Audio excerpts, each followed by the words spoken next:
नमस्कार दोस्तों, स्वागत है आप सभी का आपके अपने YouTube चैनल हिंदी अकेडमी में। आज की वीडियो आप लोगों के लिए बहुत ज़्यादा महत्वपूर्ण होने वाली है क्योंकि हम कर रहे हैं यहाँ पर महत्वपूर्ण प्रश्नों की श्रृंखला और 20 का दम इसके अंदर आप लोगों को पूरे 20 क्वेश्चन डेली आप लोगों को कराए जाते हैं और ये 20 के 20 क्वेश्चन आप लोगों को बहुत ज़्यादा हेल्पफुल रहेंगे और ये 20 क्वेश्चन वो हैं जो आपके किसी न किसी परीक्षा में पूछे जाते रहते हैं।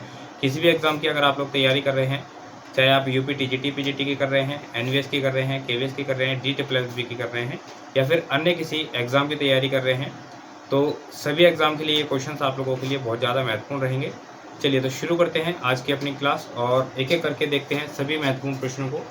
आज की क्लास का पहला महत्वपूर्ण प्रश्न है हमारा, शुक्ल जी ने किसकी कविता को मौन मधी पुकार कहा है?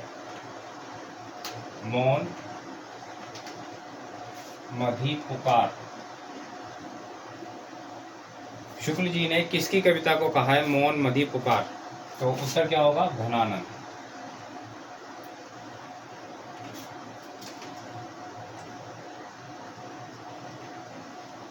चलिए दूसरा क्वेश्चन है, वैशाली की नगर वधू एक उपन्यास है।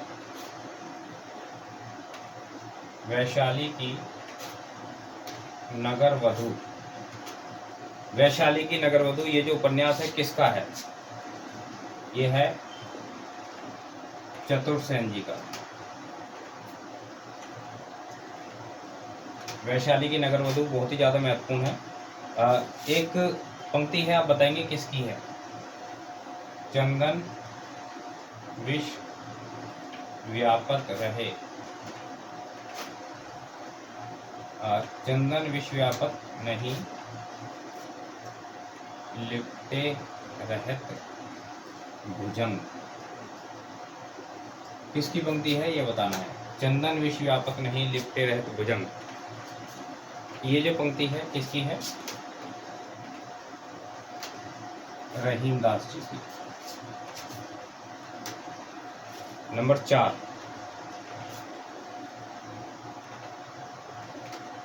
आलोचना शब्द का सही अर्थ क्या होता है? तो आलोचना शब्द किसी भी रचना के गुण और दोषों का सम्यक विवेचन होता है। गुण दोषों का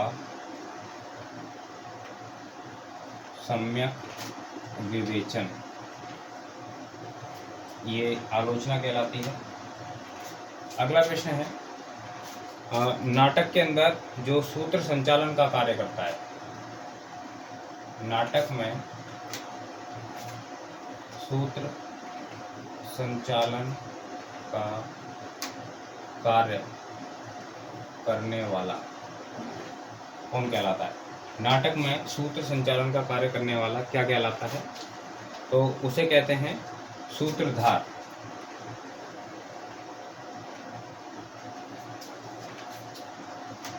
क्वेश्चन नंबर 6 देखेंगे, एक मुहावरा है, 3 कौड़ी का होना। एक मुहावरा है ये, 3 कौड़ी का होना, इसका क्या अर्थ होता है? इसका अर्थ होगा बर्बाद होना। अगला क्वेश्चन देखेंगे, कालिदास जी की रचना है, नाम है रघुवंशम। किस प्रकार की रचना है ये बताना है। तो ये एक महाकाव्य है। रघुवंशम कालिदास जी का क्या है? एक महाकाव्य है। चलिए, एक प्रहसन है, नाम है चुंगी की उम्मीदवारी। चुंगी की उम्मीदवारी, ये प्रहसन किसने लिखा है ये आपको बताना है। तो सही उत्तर होगा हमारा बद्रीनाथ भट्ट।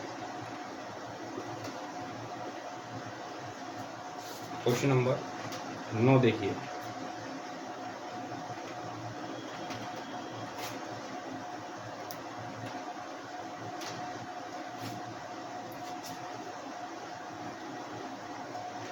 सिंदूर की होली, ये एक नाटक है और आपको बताना है ये किसका नाटक है। सिंदूर की होली, उत्तर होगा हमारा लक्ष्मी नारायण लाल। प्रश्न नंबर 10 देखिए।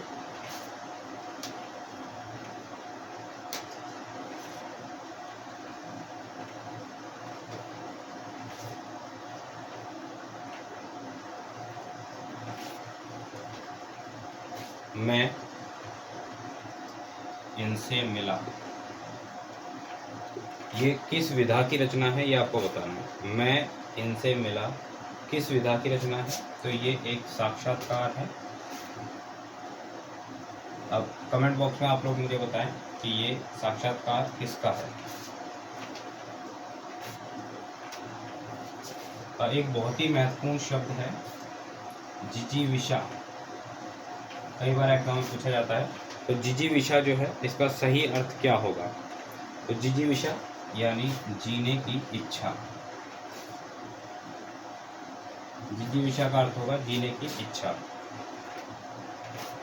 क्वेश्चन नंबर 12 देखेंगे।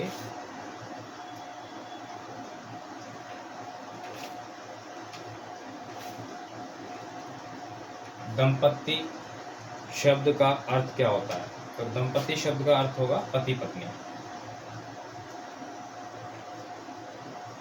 दंपत्ति यानी पति पत्नी। चलिए आगे देखेंगे। 12 क्वेश्चन हम लोगों के हो गए हैं। और देखिए एक एक चीज़, हो सकता है कि आपको लग रहा हो कि कितने आसान क्वेश्चन है, या फिर ये क्वेश्चन आप देख चुके हों कई बार, लेकिन इतना याद रखिएगा कि जितने भी क्वेश्चंस हैं ये आपके एग्ज़ाम में पूछे जा चुके हैं कहीं ना कहीं। और इन क्वेश्चंस को अगर आप अच्छे से तैयार कर लेते हैं तो आपको बहुत ज़्यादा हेल्प रहेगी आपके एग्ज़ाम के लिए।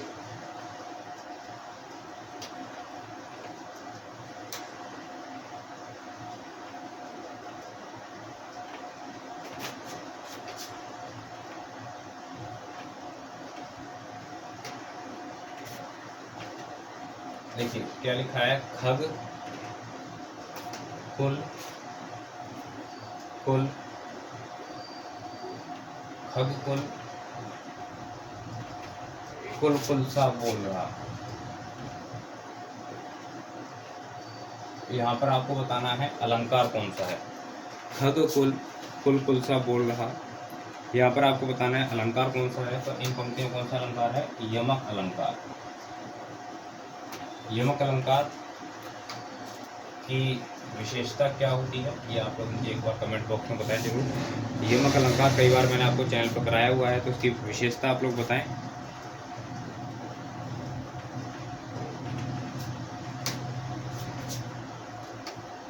हिंदी के अंदर एक गद्यकार हैं, उनकी रचनाओं को गद्य गीत कहा जाता है। किस रचनाकार की गद्य रचनाओं को गद्य गीत कहा जाता है। कौन सा रचनाकार है जिसकी गद्य रचनाओं को गद्य गीत कहा जाता है, नाम है राय कृष्ण राय। राय कृष्ण दास। चलिए आगे हमारा प्रश्न नंबर 15।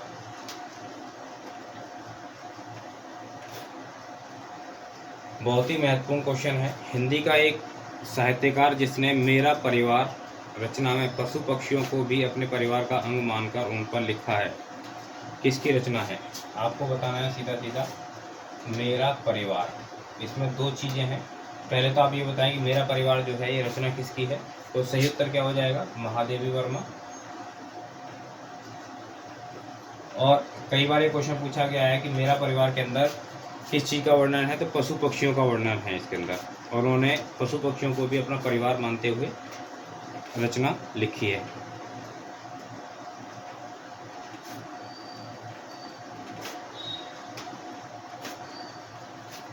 अब आप बताएंगे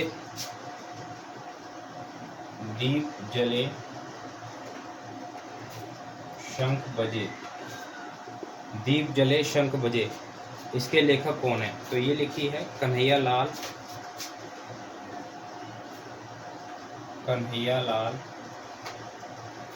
मिश्र प्रभाकर।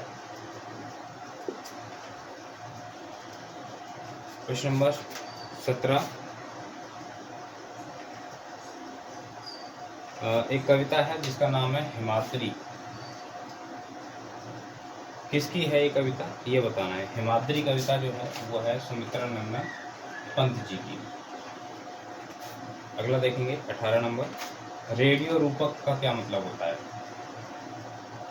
रेडियो रूपक का क्या अर्थ होता है। तो रेडियो रूपक का मतलब होता है रेडियो नाटक।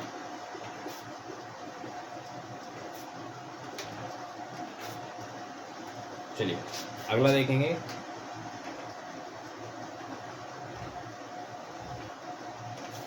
निराला की एक प्रमुख कविता जो लघु कलेवर में महाकाव्य कही जाती है।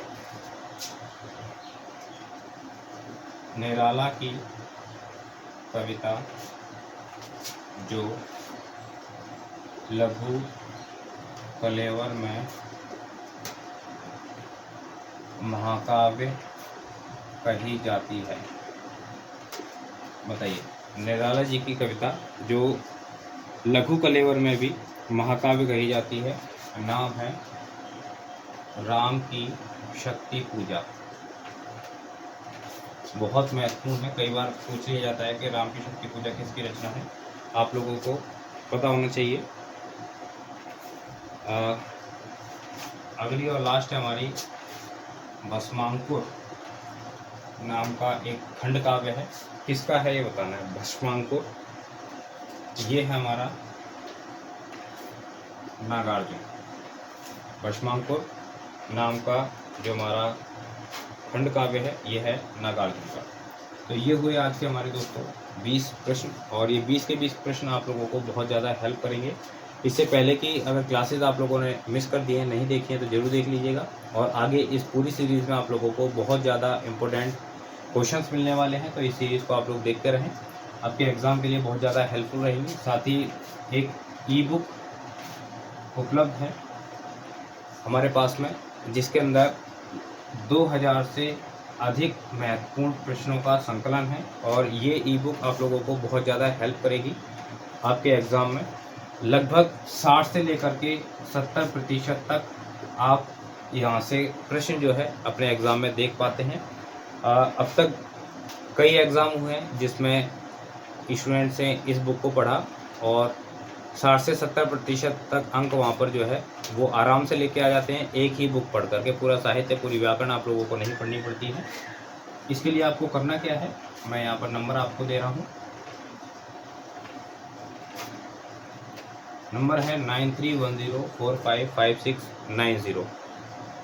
इस नंबर पे आप लोग मुझे व्हाट्सअप करें ई बुक लिख करके, तो मैं आप लोगों को प्रोवाइड कराऊंगा लिंक, और वहाँ से जा कर के आप लोग इसको परचेज़ कर पाएंगे। एक मामूली सी कीमत दे करके आप इसको ले सकते हैं, इसको पढ़ सकते हैं, आपके लिए बहुत ज़्यादा हेल्प करेगी ये। और साथ ही अगर आप लोग देख रहे हैं एनवीएस के लिए या फिर यूपी टीजीटी पीजीटी के लिए कि तैयारी को बेहतर किस तरीके से किया जाए, तो आप हमारे साथ में हमारे बैच में जुड़ सकते हैं, और उस बैच के साथ जुड़ करके आपको बहुत ज़्यादा हेल्प रहेगी। उसके लिए भी आप लोग स्क्रीन पर सामने जो नंबर दिया गया है बोर्ड पर, उस नंबर पर आप लोग पूरी जानकारी ले सकते हैं। कोर्स के बारे में क्या क्या कराया जाएगा, कैसे कैसे कराया जाएगा, पूरी जानकारी आप लोगों को वहाँ पर दी जाएगी, क्या फ़ीस होगी उसकी। तो जल्द से जल्द आप लोग जो है उस बैच को ज्वाइन करें। मिलते हैं हम लोग अगली वीडियो के अंदर अगले टॉपिक के साथ में। अगर वीडियो आप लोगों को पसंद आई हो तो वीडियो को लाइक कीजिए, दोस्तों को शेयर कीजिए। चैनल पर नए हैं तो चैनल को सब्सक्राइब करके बेल आइकन दबा लें, ताकि मेरी आने वाली वीडियोज़ की अपडेट्स आप लोगों को समय पर मिलती रहें। मिलते हैं अगली वीडियो में। बहुत बहुत धन्यवाद सभी साथियों का।